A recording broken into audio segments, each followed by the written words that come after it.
Baik, perkenalkan nama lengkap saya Pascalius Gratis Nomini, NIM 1906090044. Saya akan presentasikan hasil review saya mengenai bangunan struktur cangkang dari dan jenis bangunannya adalah struktur cangkang itu sendiri dengan nama Kresge Auditorium atau dalam bahasa Indonesia Auditorium Kresge. Bangunan ini didesain oleh arsitek Eros Saarinen dan didesain pada tahun 1950. Tahun dibangunnya sekitar 1953 sampai 1955. Tinggi bangunan ini adalah 15,4 meter. Selanjutnya dapat dibaca pada slide. Lalu sejarah Auditorium Kresge. Auditorium ini adalah bangunan struktur cangkang dan pada awalnya bangunan ini dimulai dari ide dekan sekolah arsitektur di MIT untuk membuat sebuah area di lapangan yang akan berfungsi sebagai tempat mahasiswa untuk menyelenggarakan pesta, pernikahan, kantor berbagai agama, dan pertemuan sosial. Untuk tujuan ini, Saarinen mendesain gereja non-denominasi, auditorium, ruang sosial bagi siswa, dan tempat untuk melayani sebagai penghubung antara bangunan ini dan Masthead Avenue di Cambridge. Saarinen merancang auditorium Kresge ini bersama-sama dengan kapel MIT di dekatnya, dan di antara kedua bangunan ini dipisahkan oleh ruang hijau yang dinamakan Kresge Oval. Lalu pada slide ditampilkan gambar side plan auditorium Kresge, di mana di depan auditorium itu sendiri terdapat kapel MIT dan ada ruang lapangan hijau di tengah-tengahnya. Lalu bentuk denanya terdapat pada slide.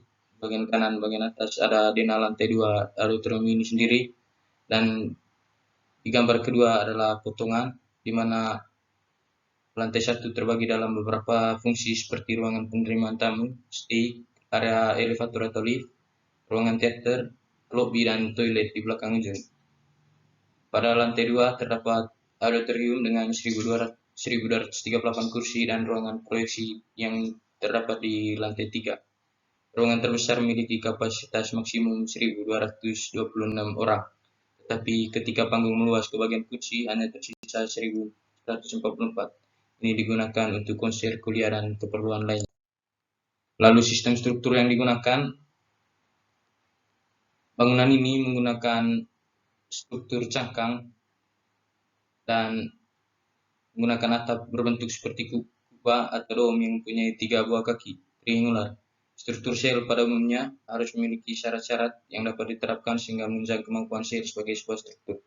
Syarat-syarat yang diperlukan adalah memiliki bentuk lengkung tunggal atau ganda dan tipis seperti permukaan atau bentangnya, dan yang terakhir adalah dibuat dari bahan keras, bulat, dan tahan terhadap tarikan dan tekanan. Jadi berdasarkan syarat tersebut dapat dijelaskan bahwa auditorium ini adalah bentuk bangunan cangkang tunggal, di mana lengkungan atapnya ada 1-2 dan tampak seperti tameng perang, dan atapnya dibentuk oleh struktur cangkang tipis dari beton bertulang dan dilapisi timah atau tembaga. Lalu sistem struktur yang digunakan auditorium Kresge ini juga adalah sumber harapan dari bangunan ini memiliki ketinggian 50 kaki sekitar 15 meter dan diiris oleh dinding tirai kaca tipis sehingga yang muncul ke tanah hanya terdapat 3 tiang. Lalu berat kubannya sekitar 1200 ton pendek atau 1100 ton dan dilapisi dengan tembaga. Awalnya ditutupi dengan oras stone yang halus dan cerah, dan kemudian diganti terpal timah yang disambung dengan kawat baja tahan anti karat. Kubah awalnya hanya didukung oleh 3 sudut, dan pada tahun 1980 karena retakan di permukaan struktur di antara ketiga tiang itu, jadi auditorium ini segera ditutup untuk perbaikan. Lalu tembaga dipakai untuk menggantikan timah pada waktu itu, dan dinding kemudian dibangun untuk menanggung sebagian beban atap. Dinding dan fondasi pada bagian di bawah lengkungan kubah terbuat dari panel-panel kaca. Kaca-kaca tersebut berukuran 2 kaki sampai 6 inci dan 5 kaki sekitar 1/8 inci. Lalu kombinasi-kombinasi sistem struktur yang digunakan, yang pertama sebagai struktur utama ada 3 tiang utama, keduanya menyamping dan 1 di belakang ujung sebagai penghubung. Lalu secara keseluruhan bangunan ini hanya memakai 2 material utama, yaitu kaca dan baja sejenis.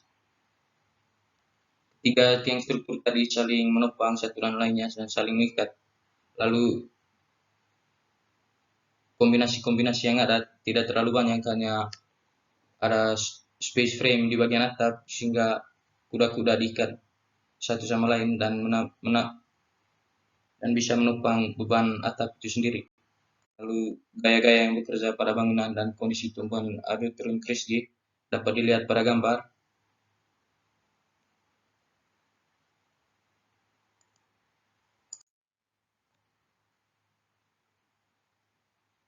Gaya yang bekerja pada bangunan ini adalah gaya cangkang atau gaya membran, dibentuk untuk menyalurkan gaya yang diaplikasikan oleh tegangan membran, tegangan tekan, tarik, dan geser pada bidang permukaannya.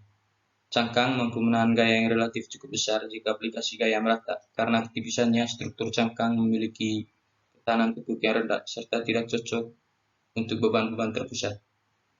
Lalu gaya-gaya yang harus didukung dalam struktur cangkang disalurkan secara merata melalui permukaan bidang sebagai gaya-gaya membran yang diserap oleh elemen strukturnya. Gaya-gaya disalurkan melalui permukaan bidang sebagai gaya-gaya normal. Dengan demikian, tidak terdapat gaya lintang dan momen lentur. Struktur sel diperhitungkan untuk memikul tegangan-tegangan langsung berupa tekan, tarik, dan geser, termasuk dalam klasifikasi surface active system, di mana gaya bekerja dan disalurkan melalui seluruh bidang permukaan.